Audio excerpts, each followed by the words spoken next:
On this episode of Road Trip Iowa, we're traveling the Grant Wood Scenic Byway. We'll explore the limestone and the landscapes that inspired Iowa's best-known artist, with additional stops both on and off-road. Yeah, I don't think amateurs could be doing this. Next on Road Trip Iowa. Quickstar is proud to be a part of Iowa communities across the state. Family-owned for over 50 years, we're dedicated to treating our guests, employees, and communities as we would like to be treated. Musco Lighting is an Iowa company that travels across the U.S. and to more than 125 countries to light community recreation fields, stadiums, airports, monuments, and more. While our reach is global, we're committed to our local communities. The Gilchrist Foundation, founded by Jocelyn Gilchrist, furthering the philanthropic interests of the Gilchrist family in wildlife and conservation, the arts and public broadcasting, and disaster relief.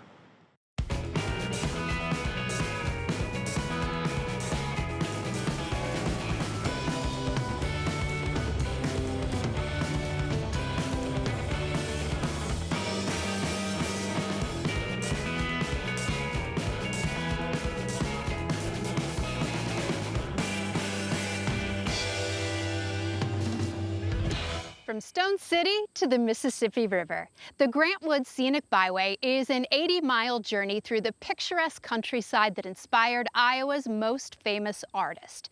With patchwork farm fields and limestone bluffs, the landscape is the main attraction on this byway, which includes 3 rivers and 3 state parks. Let's take a look at our itinerary.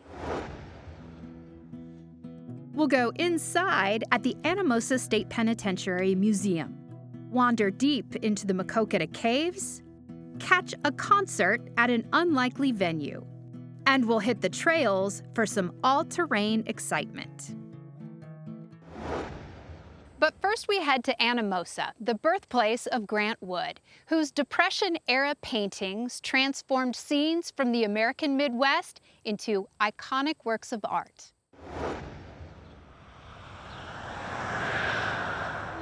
Pull into Jones County, and there is no question you've entered Grant Wood country. Look in any direction to see a Grant Wood painting come to life.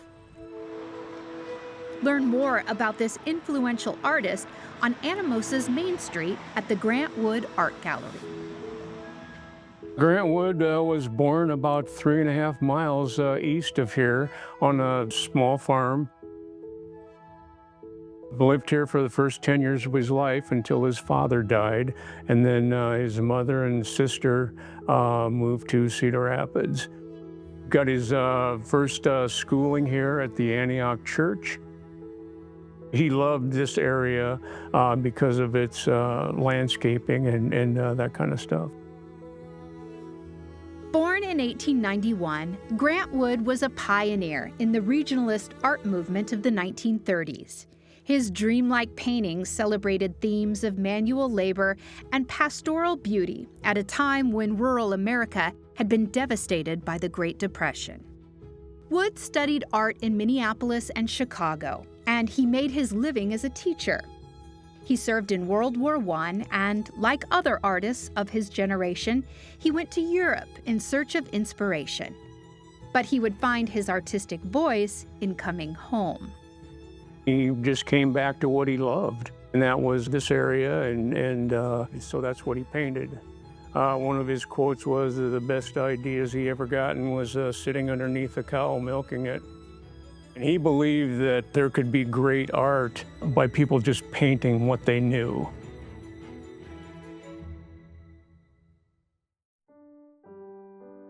Wood drew from his own environment in 1930 to create the quintessential regionalist painting, American Gothic.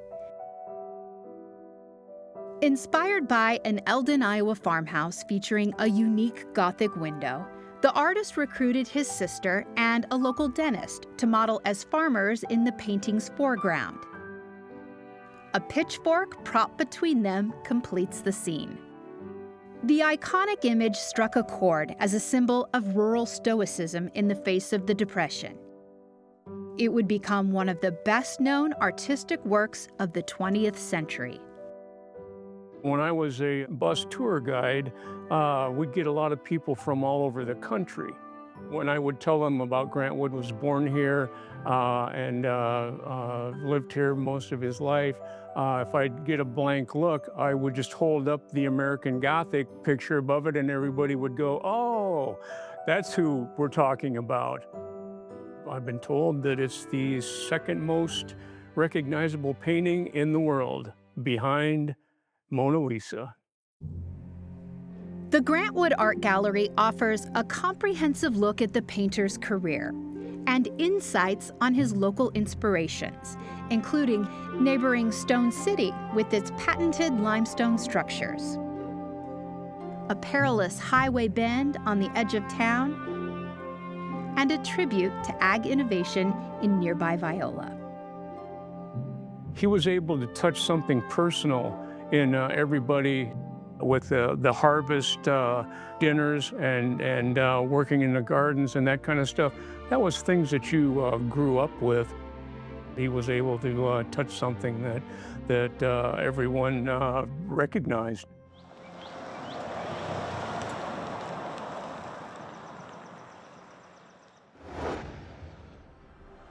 No visit to Anamosa is complete without a stop at Wapsi State Park, located just south of town on the Wapsi River, known locally as the Wapsi. Spanning 394 acres, Wapsi is one of the oldest state parks in Iowa. It has the unique distinction of being listed in its entirety in the National Register of Historic Places. Enjoy dynamic views from the sandstone and limestone bluffs overlooking the Wapsi River. Take a walk over the state's longest bowstring truss bridge. At 296 feet, the Hale Bridge was built in 1879 in the downstream village of Hale. In 2006, the Iowa National Guard used 2 Chinook helicopters to move the structure to its current location, where it is used as a pedestrian walkway. The interior park features walking trails, numerous caves, and stone arch bridges built from local limestone and constructed by inmates from nearby Anamosa State Penitentiary. Explore Wapsi State Park for one of the best nature experiences Grant Wood Country has to offer.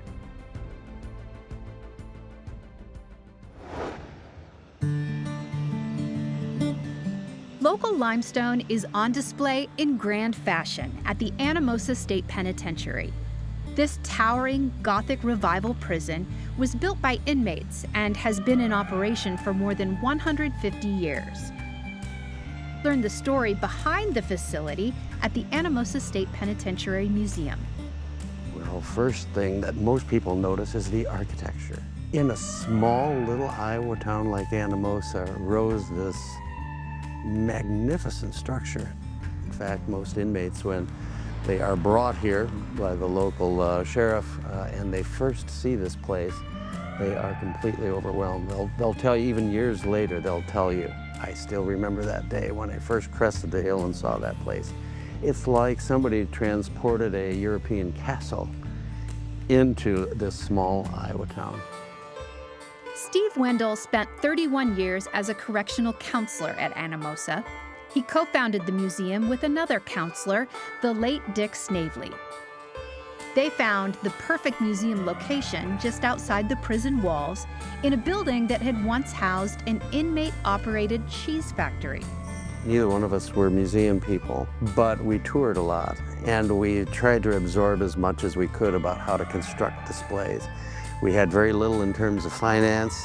He was able to get a State of Iowa grant. We had to decide what would appeal most to folks. Certainly you wanted to have a construction element. That was such an important part of it because people are intrigued by the outside of the place. They're also intrigued about the inside of the place. A prison is run very much like a small community. That's what it is. It's a community of 1,000. And so you have to have all the basics. Part of our job is to show them elements of that small city. Exhibits include the tools of the prison trade, a gallery of Anamosa's infamous inmates, and a history of convict-created artwork, which is both on display and available for purchase. Photos and memorabilia tell the story of the prison's years as the Iowa State Reformatory, an era when members of the public were welcomed inside for tours, joint church services, and sporting events. We no longer offer those tours, and so part of our notion was the story still needs to be told. That curiosity hasn't gone away.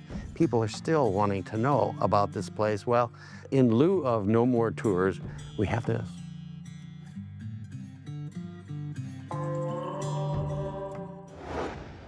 Next, we're headed to Makoka for a journey deep into one of Iowa's first state parks. Head east to Jackson County for an outdoor experience millions of years in the making at Makoka Cave State Park. A popular destination since the 1860s, the Makoka Caves are part of the driftless area and were untouched by glaciers during the last ice age. Explore a network of winding trails and narrow passageways carved over centuries by water. Above ground, the connected walkways lead visitors to picturesque limestone bluffs and natural bridges.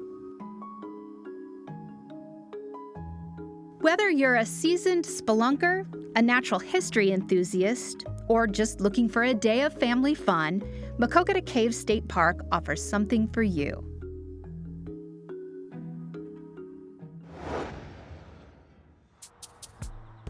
Head into Makoka for a different view of nature at the HurstvilleInterpretive Center. Headquarters to the Jackson County Conservation Team, Hurstville tells the story of the area's natural history through exhibits and activities. So here at the Interpretive Center, our goal is to really educate people about Iowa's natural resources. And so we have a lot of displays here in our indoor space that depict the prairies, the wetlands, and the woodlands of Iowa. And so those are our three major ecosystems in our area.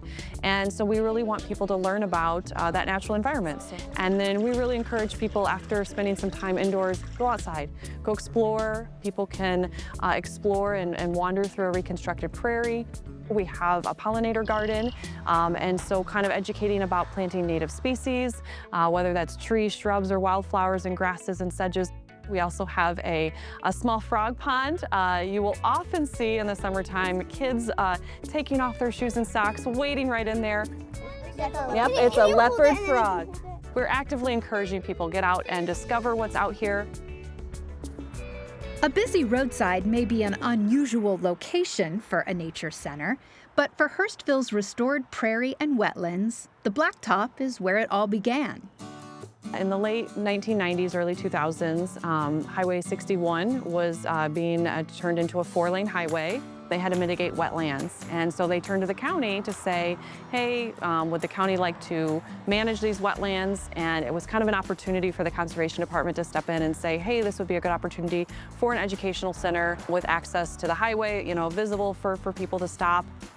Opened in 2004, the center welcomes between 7,000 and 10,000 visitors annually and sits proudly on the Grant Wood Scenic Byway. What I really like about the Grant Wood Scenic Byway is the scenic part, and I really think the Hurstville Interpretive Center fits in that really nicely. You know, visit on a summer day when the prairie is in full bloom and just really enjoy the natural landscapes that inspired Grant Wood.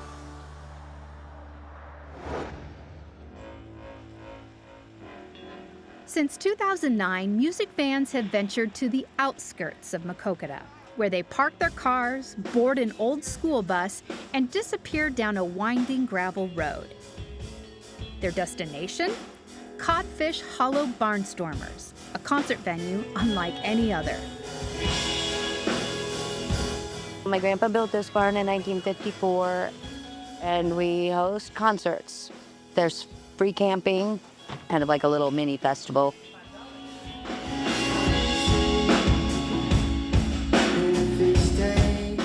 First off, the barn itself, and it's just the atmosphere. I mean, I've talked to so many people that the word they use to describe it is magical, and it is.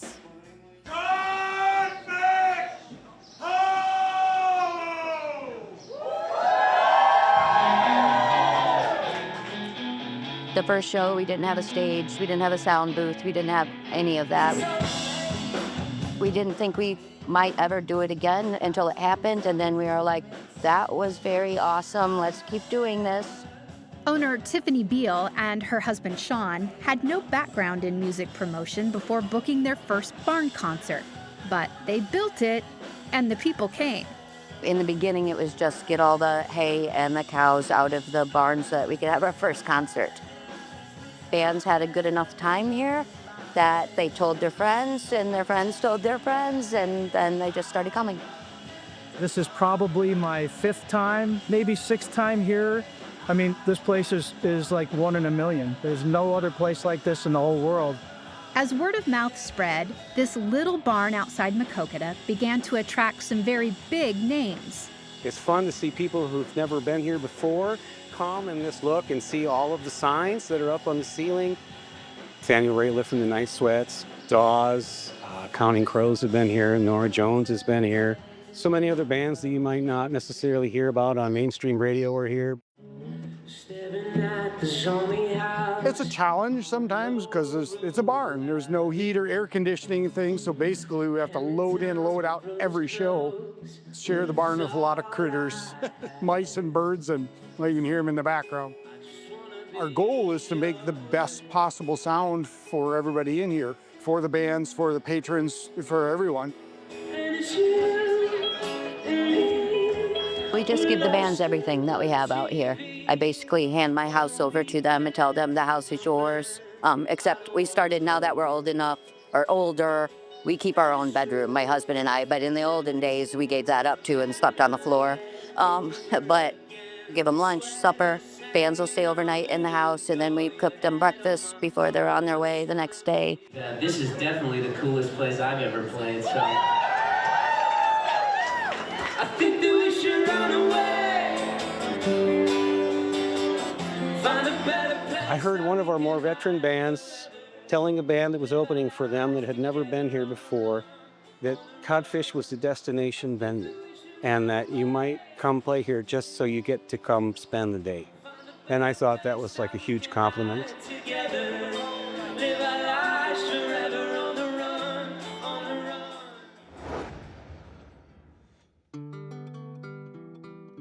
Our journey through Grant Wood Country continues off-road in rural Spragueville at Whispering Meadows Resort. This cabin getaway combines the tranquility of nature with the thrill of all-terrain vehicles. Featuring a fishing pond, a small golf course, and 30 miles of trails, Whispering Meadows is a passion project for owner Steve Tebby, whose affection for this land dates back to his childhood. Steve, we're here at Whispering Meadows Resort, your place. Tell us a little bit about it. Well, we have a resort actually that's actually on 300 acres plus. My parents actually owned this property prior to myself.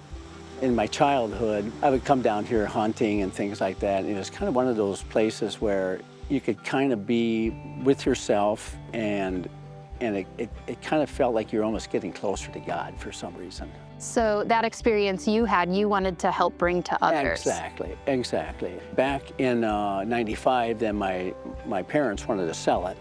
Well, we decided then to go ahead and purchase it. And then in 1998, we began building cabins. In 99, we built the second cabin. In 2002, we built another cabin that was a larger cabin. So we can support about 28 people here. It evolved to the side-by-side ATV aspect. That came to be very, very popular about 5 to 7 years ago. So we decided then to go ahead and open up some ATV trails as well. I did actually own a couple ATV side-by-sides. So we decided then to take some friends of ours out just riding some of the property that I had here.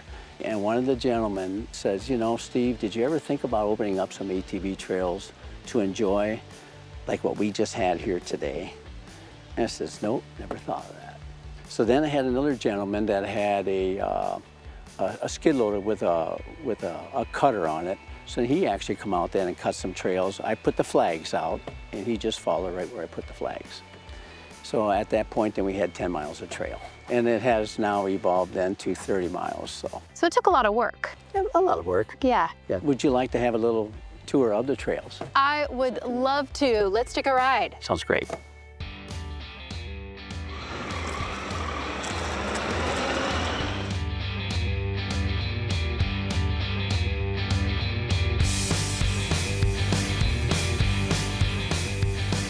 This is a little piece of our golf course here, there, and another flag is up there.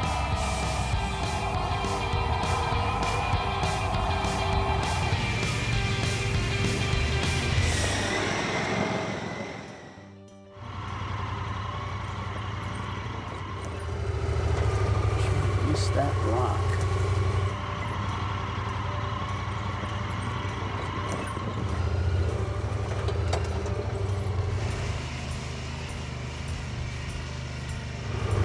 Yeah, I don't think amateurs could be doing this. This is pretty much rough terrain.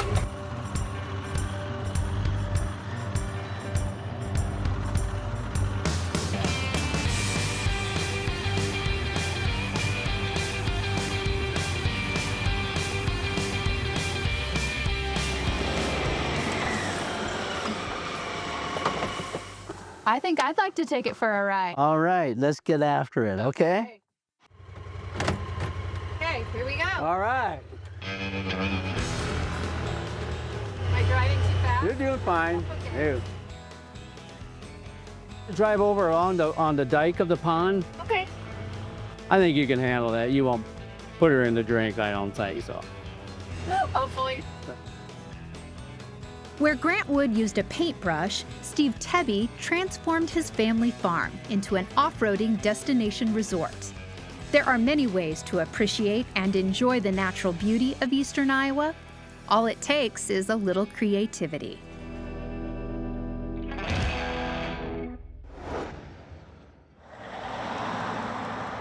Follow the Grant Wood Scenic Byway to its eastern terminus in Bellevue, and you'll be rewarded with unique brews and pleasant views at River Ridge Brewing.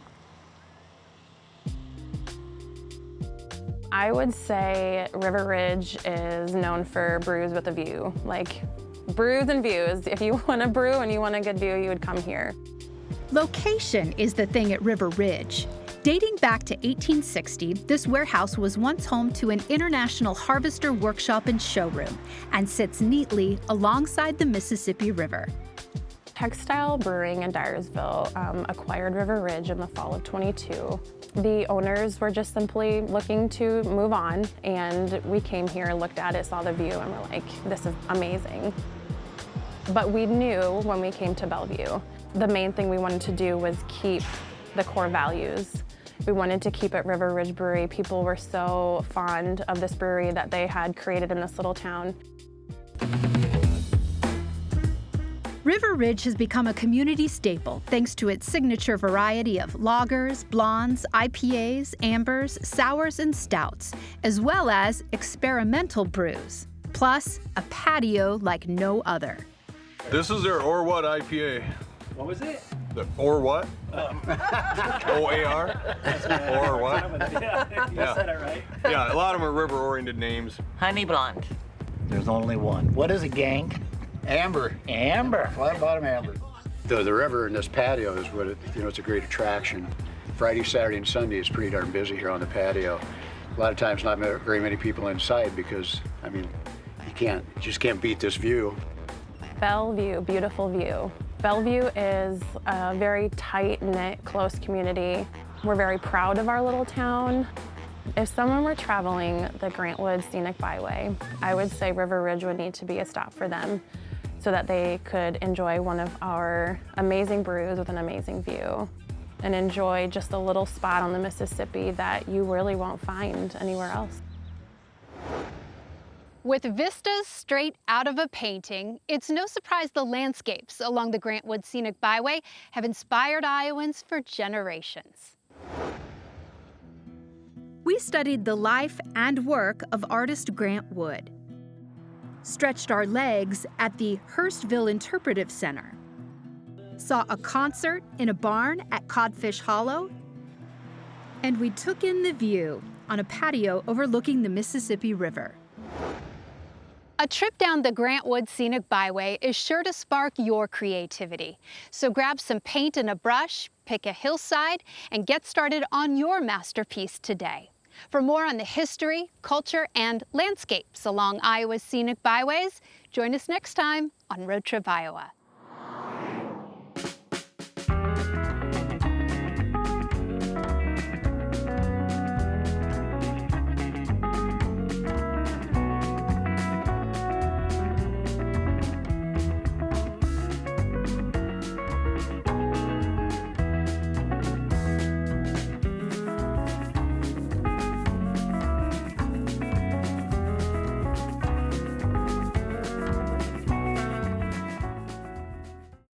Quickstar is proud to be a part of Iowa communities across the state.